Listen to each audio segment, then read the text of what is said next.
एक दो रोज़ पहले रॉयटर्स ने एक खबर जारी की जिसमें यह बताया गया कि field marshal Asim Munir America का एक मज़ीद दौरा करेंगे, जिसमें उनकी हालिया हफ्तों के अंदर तीसरी मुलाकात जो है वो यूएस प्रेसिडेंट ट्रंप से मुतवक्को है। गुज़श्ता रोज़ हमारे साथ प्रोग्राम में बैरिस्टर दानियाल थे तो उन्होंने प्रोग्राम के अंदर ऑन एयर तो नहीं उनसे सवाल जवाब हो सका, लेकिन उन्होंने मुझे कहा कि हाँ दौरे का प्लान है, अभी शेड्यूल कंफर्म नहीं है।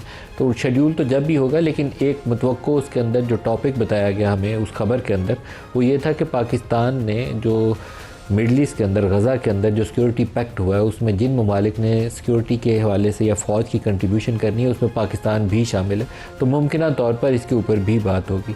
तो आज के इस प्रोग्राम में हम इस इशू को डिस्कस करेंगे और पूछेंगे अपने मेहमानों से कि क्या पाकिस्तान जो है वो इस मामले में इस पोजीशन में है कि अपनी फ़ौज को गज़ा में भेज सके और उसका रोल क्या होगा, पीस कीपिंग, गज़ा की सिक्योरिटी, फ़लस्तीनियों की हिफाजत या हमास को डिसआर्म करना, ये एक सवाल हमारा होगा। दूसरा, इमरान खान के हवाले से बहुत सारी खबरें गुज़श्ता चंद रोज़ से मौलवी महमूद मौलवी साहब और इमरान इस्माइल साहब की वसातत से हमारे इसी प्रोग्राम में सामने आई, जिसमें वो कहते हैं कि हम बैक चैनल कॉन्टेक्ट्स कर रहे हैं। राना सनाउल्लाह साहब से भी उन्होंने नाम लेकर तज़किरा किया कि कोशिशें हो रही हैं कि कुछ ऐसा मुफाहमत का रास्ता निकला है जिसमें कुछ लोगों की रिलीज़ हो जाए और कुछ लोगों को रिलीफ़ मिल जाए। अब ये रिलीज़ और रिलीफ़ कैसे होगा इसके ऊपर भी प्रोग्राम में बात करेंगे। हमारे साथ आज के प्रोग्राम में मेहमान शख्सियत है, खान मशीर हैं वज़ीर आज़म के सियासी अमूर के लिए। राना साहब वेरी वार्म वेलकम। इसके अलावा ताहिर अशरफी साहब मारूफ आलम दीन हमारे साथ हैं। ताहिर अशरफी साहब अस्सलाम वालेकुम। वालेकुम अस्सलाम रहमतुल्लाह। और शफ़ी जान साहब मामले ख़ुसूसी हैं इत्तलाआत के पी गवर्नमेंट में, वो भी हमारे साथ। शफ़ी जान साहब आपको भी खुश आमदीद। ताहिर अशरफी साहब, पाकिस्तान को गज़ा में फ़ौज भेजनी चाहिए या नहीं भेजनी चाहिए और उसका रोल क्या होना चाहिए? बिस्मिल्लाहिर्रहमानिर्रहीम नहमदुहु व नुसल्ली व नुसल्लिमु अला रसूलिहिल करीम। देखिए, गुजारिश ये है कि सबसे पहली बात तो नदीम मलिक साहब, मैं अपनी इत्तलाआत और यहाँ माशाल्लाह राना साहब आपके पास बैठे हैं, मुमकिन है वो भी इसकी तस्दीक करें। ये अर्ज करना चाहता हूँ कि ये जो बात फैलाई जा रही है कि पाकिस्तान खुदा न खास्ता अपनी फौज भेजेगा और वो जाके हमास को डिसआर्म करेगी, वो फ़लस्तीनियों से असला वापस लेगी, पाकिस्तान ने ना इस हवाले से अभी तक कोई बात की है, ना इस हवाले से कोई बात है। बल्कि अगर हम देखें तो ये मैं जिम्मेदारी के साथ कह सकता हूँ कि पाकिस्तान के वजीर खारजा नायब वजीर आज़म इसहाक डार साहब भी पिछले हफ्ते में कह चुके हैं कि हमारा अगर पाकिस्तान किसी वक्त कोई तय करता है कि उसने अपनी फौज को भेजना है, वो फ़लस्तीनियों की जो है हिफाजत, गज़ा की तामीर नौ और गज़ा की जो आप उसको रिहेबिलिटेशन वहाँ का कह लें या जो भी, उसमें तो मुआविन होगी। लेकिन इस तरह के किसी अमल में जिससे फ़लस्तीनी उसको पसंद ना करें और अहले फ़लस्तीन उसको उसके साथ अपना इख्तिलाफ करें, पाकिस्तान ऐसा कोई काम नहीं करेगा। हम हर वो काम करेंगे जो अहले फ़लस्तीन पसंद करेंगे और जो अहले फ़लस्तीन की ख्वाहिश होगी। ताहिर अशरफी साहब, अगर हमास को डिसआर्म करना एजेंडा आइटम में हो तो फिर हमें फ़ौज भेजनी चाहिए या नहीं भेजनी चाहिए? मेरा ख्याल है हमारी फौज फिर बिल्कुल नहीं जाएगी। हम फ़लस्तीनियों के साथ लड़ने के लिए कभी भी नहीं इंशाअल्लाह जाएंगे, ना ऐसी कोई सूरत बनेगी और ना ऐसी कोई तवक्को रखे पाकिस्तान से कि पाकिस्तान का फौज, जो पाकिस्तान की फौज जो ईमान तकवा जिहाद फी सबीलिल्लाह वाली फौज है, और पाकिस्तान का मौक़िफ़ जो इस वक्त भी आप देखें ना, पाकिस्तान का आर्मी चीफ वाहिद है दुनिया में जो जिसने 7 अक्टूबर के बाद फ़लस्तीनी सफीर को GHQ में दावत दी और हर मुमकिन सतह पर जो मुमकिन ताउन था वो हो रहा है। और पाकिस्तान की हुकूमत जहाँ फ़लस्तीनियों को इमदाद भेज रही है, वहाँ फौज की तरफ से अलहदा से इमदाद जा रही है। अच्छा भाई ताहिर अशरफी साहब, बात वाज़ेह होगी ना, आपने कहा कि अगर हमास को डिसआर्म करना हो तो फिर फौज जाएगी ही नहीं, बात ही खत्म होगी इसके ऊपर। बिल्कुल बिल्कुल, ये बड़ी क्लियर बात है। अच्छा एक और बता दें, फिर मैं आपसे इजाज़त लूँगा। इमरान खान या PTI के साथ मुफाहमत होनी चाहिए, इसके हवाले से आपका नुक्ता नज़र क्या है? देखिए, गुजारिश ये है सियासी जमातों को आपस में बातचीत करनी चाहिए। इमरान खान साहब को चाहिए कि वो जिद को छोड़ दें। कि कोई ये राना साहब बैठे हैं, जिस वक्त इनको जिस दिन गिरफ्तार किया गया था, मैं आज आपके प्रोग्राम में अर्ज करूं, मैं उससे अगले उस रात जनरल बाजवा के पास गया था और अगले दिन खान साहब के पास गया था और ये गुजारिश की थी कि ये सिलसिला ठीक नहीं है, ये कल आपकी तरफ लौटेगा। तो अभी भी इमरान आपने खान ऐसी कोई साहब को कोशिश भी की है ताहिर अशरफी साहब, अभी भी किसी से मुलाकात करने गए हैं कि मुफाहमत का अमल खोला जाए? देखिए, हम तो बार बार ये अपील करते हैं, लेकिन मुफाहमत तब होगी ना जब आप गालियां देनी बंद करेंगे, जब आप मुल्क के सिपा सलार के हवाले से और अपनी फौज के हवाले से रोज गाली गलौज करें, और आपके जो भगोड़े बाहर बैठे हुए लोग हैं जो वो रोज पाकिस्तान को एक नए इम्तिहान में डालने की कोशिश करें, तो नदीम मलिक साहब मुझे बताइए कैसे मुफाहमत हो सकती है? बिल्कुल मई सही, में आपने इतनी बड़ी फतह हासिल की है, सही और है। अभी पिछले हफ्ते जो कुछ सिपा सलार के हवाले से कहा खान साहब ने, क्या मुझे बताइए कौन इसके लिए आगे बढ़ेगा? ताहिर अशरफी तो साहब थोड़ा बहुत सा शुक्रिया, आपने हमें ज्वाइन किया। राना सनाउल्लाह साहब, दोनों बड़े गर्मा गर्म है और दोनों का आपसे जवाब चाहिए। पाकिस्तान को मिडल ईस्ट में फौज भेजनी चाहिए। ट्रंप के 20 नुकात की हम वेलकम करने वाले थे, वज़ीर आज़म ने वेलकम किया था। फौज तो आपको कंट्रीब्यूट करने की कमिटमेंट की हुई है अब आपने। देखिए, बिल्कुल वज़ीर आज़म ने बजा तौर पे वेलकम किया, और वो जब मुआहदा हुआ तो उस मुआहदे में टर्की के साथ पाकिस्तान को भी जो है वो वहाँ पे बुलाया गया या दावत दी गई, इंडोनेशिया भी, पाकिस्तान भी। और इंडोनेशिया भी। और मैं समझता हूँ कि पाकिस्तान के लिए ये बाइस इत्मीनान भी था और बाइस इज़्ज़त भी। तो वहाँ पे एक मुआहदा हुआ है, उस मुआहदे पे अमल दरामद होना है, और उसके साथ साथ जो है वहाँ पे यानी पीस कीपिंग होनी है, अमन व अमान की सूरत हाल। और उसमें बड़ा अंसर यही होगा कि जो इसराइल की फ़ौज है जो कि विड्रॉ करेगी उस मुआहदे के मुताबिक, कि उसका विड्रॉल जो है वो पुरअमन हो, और उस दौरान जो है वो हमारे फ़लस्तीनी भाइयों को कोई नुकसान ना पहुँचे, और साथ वहाँ पे रिहेबिलिटेशन, रीडेवलपमेंट का जो है वो एक प्रोसेस होना है। उस मुआहदे में ये चीज़ दर्ज है। तो उसमें अगर पाकिस्तान की फ़ौज वहाँ पे होगी, पाकिस्तान की फ़ौज को अक़वाम मुत्तहिदा के तहत रिस्पॉन्सिबिलिटीज़ अदा करने का जो है वो इससे पहले भी कई दफ़ा एक्सपीरियंस हुआ है। पाकिस्तान की फ़ौज बड़ी प्रोफेशनल है, और उसने हमेशा जहाँ जहाँ भी उसकी ज़िम्मेदारी हुई है तो उन्होंने बहुत ही बेहतर अंदाज में जो है वो अपनी ज़िम्मेदारी को निभाया है। आपने डिस्कस किया गवर्नमेंट लेवल पे किसी स्टेज के ऊपर कि हमारे क्या वहाँ पे एसओपीज क्या होंगे फौज के ऑपरेट करने के लिए? नहीं, इसमें एसओपी की बात नहीं है, एक मुआहदा तो हुआ है, अब उसमें एसओपीज वाली कौन सी बात है? और वहाँ पे अगर पाकिस्तान की फ़ौज होगी, पाकिस्तान की फौज मुसलमान फौज है, तफसील बता सकते हैं पाकिस्तानी कौम को? उसमें जो है वहाँ पे पाकिस्तान की फ़ौज के होने से मैं समझता हूँ कि फ़लस्तीनी हमारे बहन भाइयों को जो है वो बड़ा फ़ायदा होगा, और हमें उनकी बेहतरी के लिए अगर जाना पड़े तो हमें जाना चाहिए।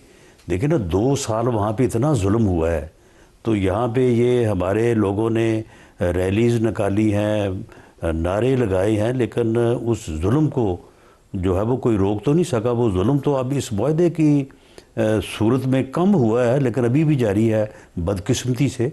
और ये मुआहदा जो है वो तमाम रेलिवेंट जो अरब ममालिक हैं जो फ़लस्तीन के साथ जिनके बॉर्डर शेयर होते हैं, तो उन सब ने मिल के किया है। तो 6 ममालिक थे जो ट्रंप के साथ उस मुलाकात में शामिल थे, सऊदी अरब, जॉर्डन, पाकिस्तान, टर्की और इंडोनेशिया। तो हमें जो है वो उनके साथ खड़े होना चाहिए। लेकिन हमारे वहाँ फ़ौज की रिस्पॉन्सिबिलिटी फ़लस्तीनियों का तहफ़्फ़ुज़ होगा या हमास को डिसआर्म करना होगा? नहीं, हमास को डिसआर्म उस मुआहदे में क्या लिखा है हमास के मतलब? हमास ने डिसआर्म होना है उस मुआहदे के मुताबिक, तो फिर हम करेंगे? नहीं, मामला ये है कि वो मुआहदा तो हमास ने खुद किया है, हम क्या करेंगे उसमें? यानी अगर वहाँ पे हमास ने खुद, जहाँ तक मुझे याद है, मामला ये है कि हम तो डिसआर्म तब करें ना कि अगर कोई हमने जाके वहाँ पे कोई जो है वो कोई इन्फोर्स करना है किसी किस्म का मामला, अगर उनका आपस में ये मुआहदा हुआ है, और यकीनन जो मुआहदा हुआ है उसके ऊपर फ़लस्तीन और उसके ऊपर इसराइल को भी रहना चाहिए। वो वैसे थोड़ी गड़बड़ कर रहा है, और अमेरिका को इंश्योर करना चाहिए, और पाकिस्तान को भी इंश्योर करना चाहिए, और टर्की को भी इंश्योर करना चाहिए। आपके ख्याल में हमें फ़ौज भेजनी चाहिए? बिल्कुल, फ़ौज अगर जाएगी तो मैं समझता हूँ कि हम यही वो उनकी बेहतरी है जिसके लिए हम जो है वो वहाँ पे जाके कर सकते हैं। इससे पहले हमने आवाज़ें तो उठाई हैं, तकरीरें तो की हैं, रैलीज़ तो निकाली हैं, लेकिन जिस तरह से हमें उस जुल्म का जो है वो अजाला या उसमें मदद करनी चाहिए, हम नहीं कर सके। राना साहब, लेकिन आपको ये नहीं लगता कि अगर हमास के साथ थोड़ी बहुत भी कहीं पे भी किसी लेवल के ऊपर भी तनाव वाली कैफियत पैदा हुई तो यहाँ से मजहबी हलकों से रद्द-ए-अमल आएगा, जैसे ताहिर अशरफी साहब ने अभी क्यों पैदा होगी? उस मुआहदे के ऊपर अमल होना चाहिए। उस मुआहदे में अगर ये लिखा है, हमास ने अगर ख़ुद तस्लीम किया है कि वो उस इलाके से पीछे हटेंगे या डिसआर्म होंगे, इसराइल ने अगर ख़ुद वहाँ पे हदूद का तयन किया है कि हम विड्रा करेंगे और इस इलाके से उसकी फ़ौजें निकल जाएंगी, तो इन चीज़ों के ऊपर अमल होना चाहिए। दोनों फ्रीकैन को जो मुआहदा उन्होंने किया है उस मुआहदे पे अमल करना चाहिए और हमें खामखाई जो है वो खुद से ही इस किस्म के बयानिए नहीं बनाने चाहिए। नहीं, ये हम तो नहीं बना रहे, ये तो मजहबी हलकों का स्टेटमेंट तो है। मजहबी हल्के क्यों बना रहे हैं इस किस्म के बयानिए? ये तो आप पूछ सकते थे ताहिर अशरफी साहब को, क्योंकि ये कुछ एक स्कूल ऑफ थॉट है जिनका ख्याल ये है कि हमें फ़ौज वहाँ बड़ी एहतियात से सोच समझ के भेजनी चाहिए, किसी तनाव का हिस्सा हमें नहीं बनना चाहिए। नहीं, तनाव वहाँ पे उस मुआहदे के ऊपर मैं समझता हूँ कि जो फ्रीक अमल नहीं करेगा वो तनाव का ज़िम्मेदार होगा। और हमें उम्मीद है कि जो हमारे बरादर मुसलमान मुल्क है, जो फ़लस्तीन है, उन्होंने जो भी मुआहदा किया है उन्होंने अपनी विल से किया है। को हमारे आपने किसी गवर्नमेंट लेवल पे कहीं पे डिस्कस किया है कि हमारी फ़ौज की वहाँ रिस्पॉन्सिबिलिटीज़ में क्या क्या शामिल होगा? कि अगर फ़ौज को भेजने से पहले जो है वो यकीनन प्राइम मिनिस्टर जो है वो इस मामले को कैबिनेट के लेवल पे कम से कम, इससे आगे भी वो पार्लियामेंट में भी इसके ऊपर बात कर सकते हैं। लेकिन आपने उस कैबिनेट को एतमाद में लेंगे, लेकिन मेरा ख्याल उस मुआहदे का हिस्सा बनने से पहले कैबिनेट को एतमाद में नहीं लिया होगा। देखिए, उस मुआहदे का हिस्सा जो है वो मुआहदा तो हम करने जा ही नहीं रहे थे। हम तो उस मुआहदे में जो है वो पार्टिसिपेंट थे। नहीं, आपने 20 नुकात को वेलकम किया हुआ है, आप उसका हिस्सा बने। लेकिन हम उस मुआहदे के यानी हिस्सा नहीं है, या हमने उस मुआहदे को जो है वो तय नहीं किया। तय उन मुसलमान ममालिक ने और फ़लस्तीन के हमारे भाइयों ने किया। हम उनके उस एग्रीमेंट के ऊपर उनके साथ खड़े हुए।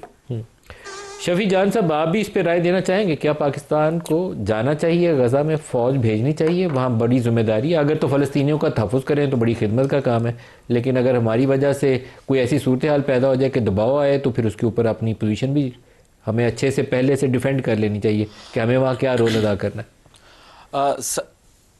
सबसे पहले नदीम साहब आपका शुक्रिया। बिल्कुल, फ़लस्तीन के साथ हमेशा पाकिस्तान की आवाम की दिल धड़कते हैं और फ़लस्तीन को जो भी मुश्किल जब भी दरपेश आई है, चाहे इसराइल की जारहियत हो, तो पाकिस्तानी अवाम ने और पाकिस्तानी लीडरशिप ने हमेशा उस पर आवाज़ भी उठाई है और अमली इक़दामात भी आपने देखे होंगे। जहाँ तक मुझे समझ आई राना साहब की गुफ्तगू की, तो राना साहब ख़ुद नहीं क्लियर, और कभी कभी मुझे राना साहब की बेबसी भी इस गुफ्तगू में नज़र आई कि वो ख़ुद भी नहीं क्लियर और उनके बस में भी कुछ नहीं है।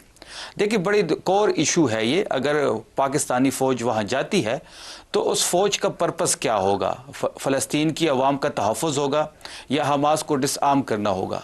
ये दो बड़े कोर इशू है। इस पे गवर्नमेंट भी इस वक्त नहीं क्लियर और राना साहब ख़ुद भी नहीं क्लियर।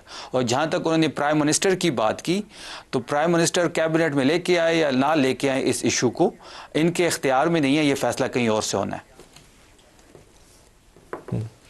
राना साहब, यानी अजीब इन लोगों की मंत्रा है और ना, यानी इससे ये बाज आने को तैयार नहीं है। आप बड़ा क्लैरिटी के साथ सपोर्ट कर रहे हैं। यानी मैंने तो बड़ी क्लैरिटी से ये कहा है कि जो मुआहदा हुआ है उस मुआहदे पे अमल होना चाहिए। और मुआहदा क्या हुआ है राना साहब? पाकिस्तान है तो मुआहदा पढ़े ना, आप मालूम कर लिया करें ना जब किसी मौजूद के ऊपर बात करनी हो तो। मुआहदा सारी दुनिया को, जितना वो रिपोर्ट हुआ है मीडिया में, सबको पता है, मुझे भी पता है, आपको भी पता होना चाहिए। पर आपकी गुफ्तगू से लग रहा है कि शायद आपने नहीं पढ़ा।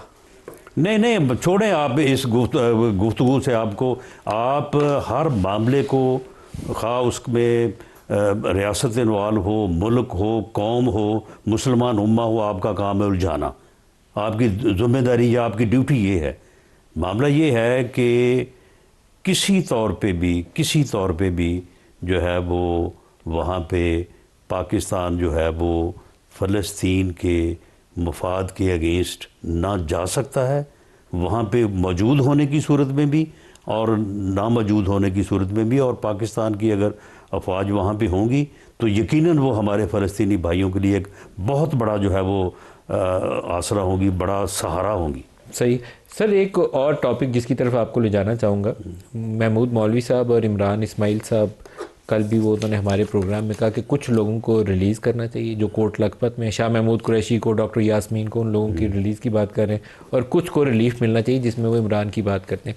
आपसे इंटरेक्शन हुआ उनका? जी, उनकी मुलाकात हुई थी, वो स्पीकर साहब के चैम्बर तशरीफ़ लाए थे और ये बिल्कुल यही उन्होंने इसके ऊपर काफ़ी बात की, लेकिन उसका मुख़फ़फ़ जो है वो यही है जिस तरह से आपने, उनका ये ख्याल था कि जो लोग लाहौर में हैं, जिसमें कुरैशी साहब और बाकी जो सारे इनके सीनियर लीडर्स हैं, उमर चीमा है, डॉक्टर यास्मीन है, इजाज़ साहब हैं और भी एक दो लोग हैं, तो उनका ये ख्याल था कि उनको अगर रिलीफ मिले या वो रिहा हों और वो आके अगर बात करें तो उनको ना करना या उनकी बात को ना मानना मुश्किल होगा।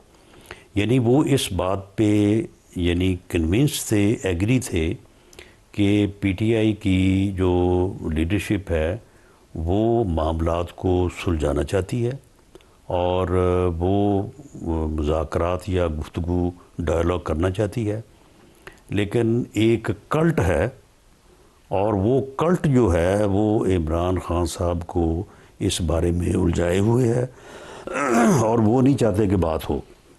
बल्कि उनका ये भी कहना था कि वो जो कल्ट है उसकी तो सारी दिहाड़ी इसी बात के ऊपर है कि ये मामला जो है बिगाड़ का शिकार रहे। आप सपोर्ट करते हैं? उनके अकाउंट्स चल रहे हैं, उनके बाकी सारे मामले चल रहे हैं, कोई कुछ बना हुआ है, कोई कुछ बना हुआ है। तो उनका ये ख्याल था कि इन लोगों को जो है वो रिलीफ दिया जाए ताकि ये जो है ये मामलात को बेहतर अंदाज से हैंडल करे और इसमें जो है वो पॉलिटिकली जो है वो आगे बढ़ने का कोई मौका पैदा हो और इसमें डायलॉग हो। महमूद मौलवी साहब का तो कहना यह है कि शाह महमूद कुरैशी को इस प्रोसेस को लीड करना चाहिए। जी, तो आप इसको सपोर्ट करते हैं? देखें, हम उनकी इस बात से तो कोई इख्तलाफ नहीं है, लेकिन मेरी ज़ाती इसमें ये राय है या असेसमेंट है कि ये जिस किस्म के लोग इमरान खान साहब के इर्द गिर्द हैं और जो कोई जो है वो कफन की बातें कर रहा है, कोई और किस्म की बातें कर रहा है, और इमरान खान साहब भी जिस किस्म की गुफ्तगू फरमा रहे हैं और रिसेंटली जो फरमाई है, उसमें मेरा नहीं ख्याल कि वो लोग जो है वो मौसर साबित होंगे या उनकी सुनी जाएगी। तो आप उनको रिलीफ देने के मूड में नहीं हैं? नहीं, रिलीफ देने का जो मामला है वो अलहदा है। रिलीफ में मुझे ज़ाती तौर पे कोई एतराज़ नहीं है, रिलीफ उनको अदालतों से मिल रहा है और उनको अदालत में जो है वो रिलीफ के लिए जाना चाहिए। लेकिन जो इस बारे में जो यानी ये दोस्त फरमा रहे थे कि इस तरह से ये बात जो है पॉजिटिव साइड पे जा सकती है, उसके ऊपर मुझे कोई ज़्यादा जो है ना वो, आपको वहाँ पे कोई खुशगुमानी नहीं है कि वहाँ से कोई बेहतरी का रास्ता निकलेगा, ये आपको उम्मीद नहीं है? ऐसा ही है। अच्छा, शफी जान साहब, मरवत साहब कल हमारे साथ थे प्रोग्राम में, उन्होंने 2-3 issues pin point KP government के हवाले से की। उन्होंने कहा कि ऑपरेशन के हवाले से सुहेल अफरीदी का बयानिया जो था पहले, उसमें तब्दीली आई और नरमी पैदा हुई, और ऑपरेशन के हवाले से भी उन्होंने ख़ास तौर पर जिक्र किया कि ख़ुद उनके अपने इलाके के अंदर हुआ और उसमें भी नरमी पैदा की है सुहेल अफरीदी ने। और अफ़गान महाजरीन जो सूबे के अंदर थे उनके कैंप्स खाली करवाने या उनको सूबा बदल करने के हवाले से भी उन्होंने कहा कि सुहेल अफरीदी सपोर्ट कर रहे हैं इस्टेब्लिशमेंट की पॉलिसी को। आपका इसके ऊपर मौक़िफ़ दोनों इश्यूज़ के ऊपर जानना चाहता हूँ। नदीम साहब, कल मरवत साहब की आप जो बात कर रहे हैं, तो मरवत साहब ख़ुद को रेलेवेंट करने के लिए ये चीज़ें कर रहे हैं और इस तरह टाइप के बयानात दे रहे हैं। ना ही सूबाई हुकूमत ने कोई इजाज़त दी है, ना ही सूबाई हुकूमत किसी ऑपरेशन को सपोर्ट करती है, ना ही सूबाई हुकूमत बंद कमरों के फैसले को एक्सेप्ट करेगी। जो मरवत साहब के बयानात जिसको आप कोट कर रहे हैं ये इररेलेवेंट है, ये हकीकत में मबनी नहीं है। पहले दिन से जो हमारी स्टैंडिंग थी ऑपरेशन के हवाले से अभी तक वही स्टैंडिंग है हमारी और सोहेल आफरीदी साहब की। हमने यहाँ पे अमन जिरगा भी इसलिए जो कार्रवाई हो रही है आप उसको सपोर्ट कर रहे हैं कि उसको अपोज कर रहे हैं? किसी भी ऑपरेशन को खैबर पख्तूनख्वा में हम सपोर्ट नहीं करेंगे। ये डे 1 से हमारा स्टांस है और हम इस पे अभी तक कायम है। ये बात बड़ी क्लियर है। और अफगान महाजरीन के कैंप्स खाली आपने करवाए हैं या नहीं करवाए हैं? देखिए, अफगान महाजरीन पे जो वफाक की पॉलिसी है, जो पॉलिसी ये इम्प्लीमेंट करना चाहते हैं, वही शकूक व शुबात ही इसकी पॉलिसी को जन्म देती है। एक साइड पे ये कहते हैं, राना साहब भी यहाँ पे मौजूद हैं, कि अफगान महाजरीन को अफगानिस्तान वापस भेजा जाए। हम ये कहते हैं कि ज़बरदस्ती किसी के साथ ना की जाए और इज़्ज़त की तरीके से उनको वापस भेजा जाए जो वापस जाना चाहते हैं। लेकिन दूसरे साइड पर अगर आप देखेंगे कि ये लोग ही एक अफगान महाजिर को पाकिस्तान की सिटीजनशिप देते हैं, उसी को मुस्लिम लीग नून का टिकट देते हैं, उनको हयाताबाद के हल्के से खड़ा करते हैं, फॉर्म 47 के जरिए तैमूर जगड़ा से उसको इलेक्शन जितवाया जाता है, और वह जब हाउस में आता है तो वो सीएम सोहेल आफरीदी के खिलाफ इल्जाम तराशी करता है, इमरान खान के खिलाफ इल्जाम तराशी करता है। तो ये जो गुड अफगान और बैड अफगान की पॉलिसी है, अब ये नहीं चलेगी। खाली करवाए या नहीं करवाए अफगान महाजरीन के कैंप्स आपने खाली करवाए? ऐसी कोई कैंप सूबाई हुकूमत ने खाली नहीं करवाए। जो अफगान महाजरीन वापस जाना चाहते हैं उनको बड़े इज्जत की तरीके से वापस भेजा जा रहा है, उनको किराया भी दिया जा रहा है। जिस तरह वफाक ने पॉलिसी इख्तियार की थी जो कि एक्सेप्टेबल नहीं थी सूबाई हुकूमत को, हम इनकी पॉलिसी से तब भी हमें इख्तिलाफ था और आज भी इख्तिलाफ है। वापस भेजने का किराया आप दे रहे हैं, सूबाई हुकूमत दे रही? जी बिल्कुल, जो लोग वापस जाना चाहते हैं, यहाँ पे एक मीटिंग हुई थी 3 दिसंबर को, उसके मिनट्स भी मैं आपके साथ शेयर कर दूंगा। उसमें तमाम डिप्टी कमिश्नर साहब को यहाँ पे होम में यह मीटिंग हुई थी। तमाम डिप्टी कमिश्नर साहबान को ये ऑर्डर्स जारी हुए थे कि जो लोग वापस जाना चाहते हैं उनको बड़े इज्जत की तरीके से वापसी का किराया दे के हम उनको रुख्सत कर रहे हैं, बड़े प्यार से। हम इस तरह नहीं कर रहे जिस तरह वफाक ने किया, जिस ज्यादती ज़बरदस्ती से उन्होंने पंजाब से और बाकी सूबों से इनको निकाला। अच्छा, मैं राना साहब से इसका जवाब ले लूं। राना साहब, कल हमारे साथ थे मरवत साहब, उन्होंने कहा कि केपी गवर्नमेंट ने अफगान महाजरीन के कैंप्स खाली करवाने शुरू कर दिए और उन्होंने एक असिस्टेंट कमिश्नर का नोटिफिकेशन भी मुझे दिया कि अफगान महाजरीन को, हमने वो टीवी पे दिखाया, बाकायदा नोटिफिकेशन की कॉपी थी उनके पास, कि जो किराए पे घर देगा या जायदाद देगा उसके खिलाफ कार्रवाई की जाएगी। अभी इन्होंने ये तस्दीक की कि वो किराया दे रहे हैं, रिस्पेक्टेबली वापस भेजना चाहिए। मैं इसका हम ही हूँ, किसी के साथ इज्जत के मुनाफी सलूक नहीं होना चाहिए अनलेस के कोई क्रिमिनल एक्टिविटी में, अदरवाइज इज्जत से वापस भेजें। हमारी पॉलिसी इस वक्त क्या, हमने खाली करवाए हैं कैंप्स केपी में? देखिए, कैंप खाली करवाए हैं और दूसरा ये है कि इसमें तो कोई दूसरी राय नहीं है कि इज़्ज़त एहतराम के साथ भेजना चाहिए और उनका जो भी किराया या जो भी उनके साथ कमिटमेंट हुई है, किराए के अलावा मेरा ख्याल थोड़ा सा वो रकम ज़्यादा है, वो उनको अदा होनी चाहिए। बाकी जो आपने बात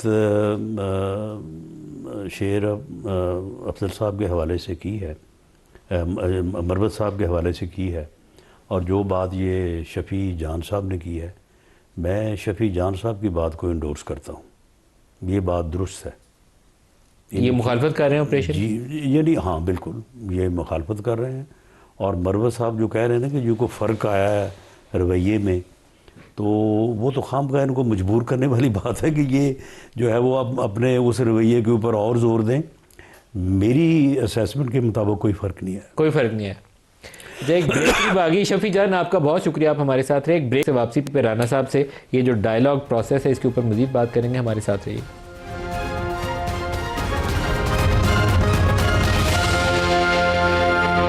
प्रोग्राम में दोबारा खुश आमदीद कहते हैं। राना साहब, पाकिस्तान में जो सियासी फ़िज़ा में अगर बेहतरी आ जाए तो हमारी इक़्तिसादी मामला भी बेहतर होने शुरू हो जाएंगे। उसके लिए आपका और PTI का तनाज़ा किसी मुफाहमत पे पहुंच जाए, बहुत ही पाकिस्तान के लिए बेहतर होगा। कोई है ऐसे इम्कानात के बिल्कुल रूल आउट कर रहे हैं? नहीं, देखें, इसमें जो बानी PTI इमरान खान साहब की ज़ाते गरामी है वही जो है वो हायल है। पहले जो पॉलिटिकल फोर्सेस थी जिनका आपस में इख्तलाफ था और शायद 90 की दिहाई में जो है वो बहुत शदीद था, तो जब उन्होंने चार्टर ऑफ डेमोक्रेसी किया तो ये साहब आ गए या इनको लाया गया, और अब वो 2011 से 18 तक भी उन्होंने यही कुछ किया। जब बरसरे इक़्तिदार उनको कर दिया गया या वो हो गए, तो उसके बाद सबसे पहले prime minister of Pakistan Mian Shehbaz Sharif, the then उस वक्त लीडर ऑफ द अपोजिशन, उन्होंने on the floor of the house कहा, उन्होंने कहा कि हमारे साथ बड़ी ज़्यादती हुई है, हमारे RTS बैठा के हमारी 40 सीटों को जो है वो छीना गया है और आपको दिया गया है, आपको वज़ीर-ए-आज़म बनाया गया है, लेकिन आप अब बन गए हैं, हम इस मुल्क के मफाद के लिए आपके साथ बैठने को तैयार हैं, आएँ चार्टर ऑफ इकॉनमी करें, मुल्क की इकॉनमी के हालात जो हैं वो दुरुस्त नहीं हैं। और उसके बाद बिलावल भुट्टो जरदारी साहब उठे और उन्होंने भी यही बात की, उन्होंने इंडोर्स किया मियां शहबाज शरीफ साहब की बात को, और उन्होंने एक फ़िक्रा कहा जो बाद में बड़ा मशहूर हुआ कि इमरान खान कदम बढ़ाओ हम तुम्हारे साथ हैं। ये बढ़ाया था असल में, और उसके बाद इमरान खान साहब ने जो तकरीर की वो आज तक उसी के ऊपर कायम है कि मैं आपको छोड़ूंगा नहीं, मैं आप सबको जेलों में डालूंगा, आप मुझसे NRO मांग रहे हैं। यही 4 साल उन्होंने किया, उसी पे वो आज भी जो है वो खड़े हैं, और वो इस्टेब्लिशमेंट के साथ तो बात करने को तैयार है कि मुझे दोबारा वज़ीर-ए-आज़म बनाओ ताकि मैं आगे सबको ख़त्म करूं, लेकिन वो इस मुल्क में सियासी इस्तेहकाम पैदा करने के लिए, पॉलिटिकल डायलॉग करने के लिए जो है वो तैयार नहीं है। बिलावल भुट्टो की वो तकरीर बहुत अच्छी तकरीर थी, और उस वक्त जो आर्मी चीफ थे जनरल बाजवा, उनके ख़िलाफ़ कुछ मजहबी लोगों ने कुछ फतवे जारी कर दिए थे। तो बिलावल की तकरीर बुनियादी तौर पर उस कॉन्टेक्स्ट में थी और बड़ा अच्छा मैसेज था कि इमरान खान कदम बढ़ाओ हम तुम्हारे साथ हैं। तो आपको आज भी इन 2 इश्यूज़ पे मुफाहमत चाहिए, आपकी इकॉनमी ठीक करने के लिए भी चाहिए, और आपको ये जो इंटरनल चैलेंज है ये सिक्योरिटी का और TTP का, उसके लिए भी आपको मुफाहमत चाहिए। तो बिलावल और शहबाज ने जो बातें तब कही थी आज भी चाहिए। सुन लें, यानी हम और इसमें पीपल्स पार्टी भी जो है वो उसकी भी कोई अदरवाइज जो है वो सोच नहीं है। हम प्राइम मिनिस्टर ऑफ पाकिस्तान तो अब भी on the floor of the house, जिस दिन बजट पास हुआ है, बजट पास होने के बाद वो अपोजिशन की सीटों पे गए हैं। असद कैसर साहब थे, अपना गौहर खान साहब थे, गालबन उमर अयूब साहब भी थे, बाकी भी सारे थे। इनसे जाके हाथ मिलाया और इनका शुक्रिया अदा किया और इन्हें कहा कि हमें बैठना चाहिए। इसका मतलब आपकी बातों से पैदा करनी चाहिए। आपकी बातों से तो फिर ये लगता है कि इमरान खान से मुफाहमत नहीं हो सकती, बाकी किसी से भी हो जाए। नहीं, वो करने को तैयार नहीं है। उसका एजेंडा ही जो है वो फितना है, फसाद है, अफरा तफरी है, अनारकी है। तो इसका वो मुल्क में ये पैदा करना चाहते हैं। तो इसका तो फिर दूसरा मतलब ये है कि वो जो एक लाइन वो ऑफिशियल स्टेटमेंट में है ना कि वो जनरल फैज़ वाले में कि वो सियासी इंतशार और सियासी मामलात फसाद वाले, वो अभी अलहदा से तहकीक हो रही है। तो फिर इमरान खान और फैज़ दोनों को आप 9 मई में बुक करेंगे। देखिए, मेरे पास यानी कोई इन्वेस्टिगेटिंग रिपोर्ट या कोई एविडेंस तो मैंने नहीं देखी, लेकिन जो लॉन्ग मार्च हुआ था आर्मी चीफ की तैनाती को रोकने के लिए, और जो 9 मई का वाक़या है, शुनीद ये है। और जो है वो यानी इस बारे में कोई थोड़ा बहुत जो है वो चीज़ें जो है वो महसूस होती हैं कि कहा जा रहा है कि फैज़ हमीद साहब इन दोनों वाक़यात के आर्किटेक्ट थे, और इन दोनों वाक़यात में आर्मी के अंदर, अदारे के अंदर भी जो है वो मामलात को जो है वो बगाड़ने की जो है वो साजिश की गई। और अगर ऐसा हुआ है तो फिर ये तो बहुत बड़ा जुर्म है। सर, वो अगर आर्मी के अंदर मामलात बिगाड़े हों तो फिर तो वो सेडिशन वाला, बगावत वाला केस बनता है। बिल्कुल। तो फिर वो फैज़ के ऊपर बगावत का केस भी बनेगा। देखिए, ये जो फ़िक्रा जिसकी आपने बात की है वो इस कोर्ट मार्शल के की जो स्टेटमेंट सामने आई है, तो उसमें ये जो फ़िक्रा है इसकी आगे फर्दर उसमें जो एविडेंस सामने आती है, तो उससे अगर ये बात जो मैंने अर्ज़ की है ये साबित होती है तो फिर इसमें कोई शक नहीं है। फिर ये बगावत का केस है। जी, बगावत का केस है, और उसमें फैज़ हमीद साहब अगर इन्वॉल्व हैं तो फिर उन्होंने किसी के साथ मिल के की है ना, अकेले तो कोई आदमी ऐसा नहीं कर सकता। तो फिर इमरान के ऊपर भी वो मुकदमा बनेगा। मेरा ख्याल है कि इमरान खान साहब के अलावा PTI के कुछ और लोग भी शामिल होंगे। औरों का भी ऊपर बनेगा। राना सनाउल्लाह खान, मशीर वज़ीर आज़म राय सियासी मूड, बहुत शुक्रिया आपने हमें ज्वाइन किया। आसिफ पीर साहब, CEO सिस्टम्स लिमिटेड, हमें ज्वाइन कर रहे हैं पाकिस्तान से। IT सेक्टर, उसके हवाले से भी इनसे बात करेंगे, और टैक्स रिफॉर्म्स, उसमें भी ये इस वक्त पार्टिसिपेंट है। आसिफ साहब, आपका बहुत शुक्रिया। पिछले साल की निस्बत IT और IT इनेबल्ड सर्विसेज की बरामदात ऊपर गई हैं, अच्छा नंबर है, लेकिन जो एक बहुत फास्ट पेस ग्रोथ नज़र आ रही थी पिछले 2-3 सालों में, लगता है कि थोड़ा सा उसमें कमी आई है। ओवरऑल एक्सपोर्ट तो नीचे है, लेकिन IT के अभी अल्लाह का शुक्र है पॉजिटिव जोन में। क्या वजूहत? जी, आईटी एक्सपोर्ट इसलिए पॉजिटिव जोन में है कि आई थिंक फोकस बहुत हुआ है इस पे, गवर्नमेंट का भी, आईटी सेक्टर की भी, अपॉर्चुनिटी भी बहुत है नदीम भाई। आई थिंक अपॉर्चुनिटी इतनी ज़्यादा है, डिमांड जनरेट हो रही है, और पाकिस्तान का स्टिल स्ट्रेटेजिक एडवांटेज है, और आई थिंक टैलेंट भी आ रहा है हमारे पास मुल्क में, और डिमांड भी जनरेट हो रही है।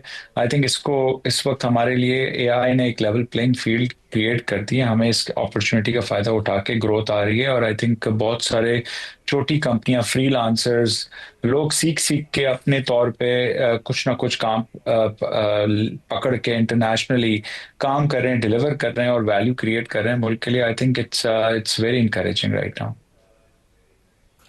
आसिफ साहब, जो सऊदी अरब, कतर, UAE, इन ममालिक में बेपनाह अपॉर्चुनिटीज़ हैं। मैं बहुत सारी वेस्ट की कंपनीज को देखता हूँ कि अपने ऑफिस इस्टेब्लिश कर रही हैं। हमारे लिए वहाँ क्या सूरत हाल है? क्या हमें कोई रुकावट है या आसानी है? आई थिंक अगर आप देखें जो हमारी पॉजिटिविटी, अगर आपको रिसीविंग करने में, आपको मीटिंग्स करने में, आपको बात करने में, अगर आप वहाँ पहुँच जाते हैं तो आपको बड़ा अच्छी तरह से वेलकम किया जाता है। हम पाकिस्तान का एक अच्छा इमेज क्रिएट हुआ है वर्ल्ड में, और I think everyone knows that we have a talent, और ये टैलेंट को लोग यूज़ करना चाहते हैं। थोड़ी सी हमें जो आपने दुश्वारियों की बात की, उसमें डेफिनेटली मैंने आई थिंक पहले आपका एक प्रोग्राम में भी जिक्र किया था कि वीज़ाज जो हैं वो स्टिल इश्यूज हैं, अभी तक वो मसला पूरी तरह से हल नहीं हुआ। आई नो कि देयर मस्ट बी कि कुछ इश्यूज होंगे जिसकी वजह से ये वीजाज ब्लॉक हुए हैं, बट उन इश्यूज को एक अलग करना, दो चीज़ों को, वो बहुत ज़रूरी है कि जो जो फॉर्मल सेक्टर है, जो हमारी जैसी कंपनियां हैं, और जो और भी बिजनेस पीपल हैं जो जाना चाहते हैं, उनके लोग जाना चाहते हैं, और चूंकि आईटी में सिर्फ पीपल बिजनेस है तो बहुत सारे लोग जाते हैं, बाकी एक दूसरे एक्सपोर्ट बिजनेस में आप एक दो लोगों को भेजते हैं। तो ये बहुत जरूरी है कि ये कोई प्रोसेस बनाया जाए, और एक कोई मैकेनिज्म क्रिएट किया जाए ताकि प्रिडिक्टेबिलिटी आए। देखें, आप को अगर प्रिडिक्टेबिलिटी नहीं होगी ना कि ये मुझे वीजा मिलेगा कि नहीं मिलेगा, मैं जा सकूंगा कि नहीं जा सकूंगा, मैं बंदा भेज सकूंगा कि नहीं भेज सकूंगा, मैं इवेंट्स अटेंड कर सकूंगा, जब ये अनप्रिडिक्टेबिलिटी आती है ना, तो फिर आप अच्छे डिसीजंस नहीं ले सकते, फिर आप अपने कॉन्फिडेंस के साथ कस्टमर को सेल नहीं कर सकते। देखें, यूएस में ये सिचुएशन होती है कि अगर कोई, हमें हमें नहीं पता होता कि हमें वीजा, अगर 10 बंदे भेजने हैं तो उनको बिजनेस वीजा मिलेगा कि भी नहीं मिलेगा, and we can't ask from government as well, because we know कि ऐसी चीज नहीं है कि वो हम जाके पूछेंगे और वो हमारे कहने पे या गवर्नमेंट के कहने पे यूएस के वीजाज बहुत सारे मिले। बट जो फ्रेंडली नेशंस हैं, जो जीसीसी कंट्रीज हैं, जिनसे बायलैटरल रिलेशनशिप है, उन पे तो हमें कोई ना कोई मैकेनिज्म बनाना पड़ेगा, because this is our market right now, and if we miss that opportunity in these markets which, because Saudi बहुत इन्वेस्ट कर रहा है आईटी में, एआई में, आप तो सुनते ही होंगे एआई में कितनी इन्वेस्टमेंट हो रही है वहां पर। तो अगर हमने ये मिस कर दिया तो हमारे लिए बड़ा फिर we will be very behind, far behind. So I think ये दुश्वारी तो हमें जरूर सॉल्व करनी है, और I think everybody is working on it. मैंने, I think prime minister is very focused, IT minister, and I hope इंशाल्लाह ये इश्यूज रिजॉल्व होने अच्छा आसिफ चाहिए। पीर साहब, और इसके आई ऊपर थिंक बात सारे लोग कर रहे हैं। मेरी खुद बहुत सारे हुकूमत के लोगों से बात हुई और मैंने उन्हें पॉइंट आउट किया कि IT सेक्टर में ये वीज़ा इशू है, तो हमें इसके ऊपर बात करनी चाहिए। वहाँ पॉजिटिविटी भी है, लेकिन इसके बावजूद अभी तक रिजॉल्व नहीं हो सका। बॉटल नेक्स वहीं के वहीं खड़े हैं। UAE का इशू आ रहा है, सऊदीज़ का आ रहा है, तो वहीं का वहीं खड़ा है। अभी वो उसको कुछ तब्दीली नहीं कर सके, हम फैसिलिटेट नहीं कर सके प्रोसेस को। सर यही मैं कह रहा हूँ कि कोशिश, जो मैं जितनी भी बात कर रहा हूँ, और आई थिंक मुझे ऐसा नहीं लग रहा है कि कोई एफर्ट नहीं कर रहा, एफर्ट्स हो रही हैं। जो आपने कहा ना, रिजल्ट्स जल्दी आने चाहिए थे, वो क्यों नहीं आ पा रहे, उसकी मेरे पास तो ज़ाहिर नॉलेज नहीं होगी, बट ये नहीं कह सकते कि एफर्ट नहीं हो रही है, लोग अवेयर नहीं है और इसको इम्पोर्टेंस नहीं दे रहे। आई थिंक इम्पोर्टेंस तो हर कॉरिडोर में दी जा रही है। सॉल्व क्यों नहीं हो रहा, इसकी वजह I am not the right person to answer. There may be and many other reasons कि क्यों नहीं सॉल्व हुआ, जल्दी क्यों नहीं हुआ, और अल्लाह करे अभी भी हो जाए। I think it's not too late, if we are able to solve now even, we will be able to catch up, right. But इसको ज्यादा डिले नहीं करना चाहिए। अगर ज्यादा डिले किया और इसी तरह के एक दो क्वार्टर और निकल गए तो आई थिंक मेरे ख्याल से तो महीने भी निकल गए तो बहुत तकलीफ हो जाएगी, we will lose the opportunity, right. बहुत ज़्यादा पोटेंशियल है इस वक्त, और दुनिया सारी की कंपनियां सऊदी अरब का रुख कर रही हैं, और हमारी जी हुकूमत जी। को यूएई में भी और सऊदी अरब में दोनों को फोकस एफर्ट करनी पड़ेगी इसमें। आसिफ पी साहब, जो आपका एक वो फोरम बना हुआ है जिसके अंदर हुकूमत को तजावीज़ दी जा रही है, वहाँ इसके ऊपर कोई कोशिश की जा रही? बिल्कुल लास्ट बिल्कुल की थर्टी जा फोर्टी रही है, आई सेकेंड में। थिंक। जी जी, बिल्कुल की जा रही है, इस पे भी कोशिश की जा रही है। और हमारी मीटिंग्स भी हुई, वर्किंग ग्रुप जो आप जिसकी बात कर रहे हैं, टैक्स का भी, आईटी का भी, और सारी बातें सुनी गई। और आई थिंक बड़ा सब ने बहुत तवज्जो से सुनी और रिस्पॉन्ड भी किया। और प्राइम मिनिस्टर ने खुद नोटिस भी लिए हैं काफ़ी, एंड चीज़ें आगे बढ़ रही हैं। और मुझे पूरी उम्मीद है कि जो जो भी इंडस्ट्री के इश्यूज हैं, जिस तरह के भी हैं, एटलीस्ट जो जहां तक फैसिलिटेशन हो सकती है गवर्नमेंट ने करना है, क्योंकि आईटी एक्सपोर्ट तो बढ़ानी है, इसमें कोई दो राय तो है नहीं कि आईटी एक्सपोर्ट नहीं बढ़नी चाहिए, और बढ़ेंगी। आई थिंक आई एम अच्छा, वेरी आसिफ ऑप्टिमिस्टिक साहब, कि आपसे बढ़ेंगी टैक्स जरूर। रिफॉर्म्स का इशू भी हमने डिस्कस करना है, आज टाइम निकल गया, लेकिन जी जी। आइंदा आने वाले दिनों फॉर्म वाले इशू पे भी आपसे बात करेंगे। आसिफ पीर साहब, सीईओ सिस्टम लिमिटेड, बहुत शुक्रिया आपने हमें ज्वाइन किया।